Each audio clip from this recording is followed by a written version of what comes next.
da li postoje rituali koji su neka vrsta onog odbojnog pancira, da se onom koji je njima nešto poželeo ili poslao vrati recipročno to isto?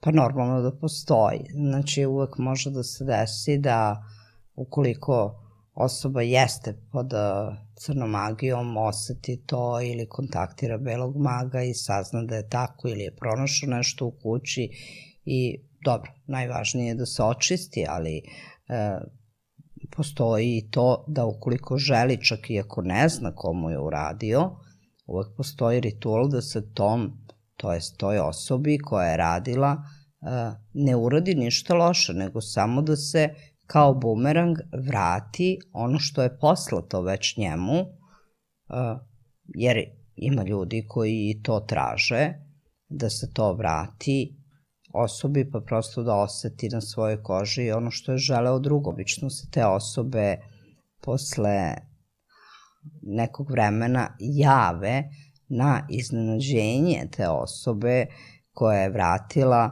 Obično im se jave te osobe i ovi se iznenade kad vide u stvari ko je to. To nekad budu ljudi koji su davno izgubili kontakt i nemaju kontakt više.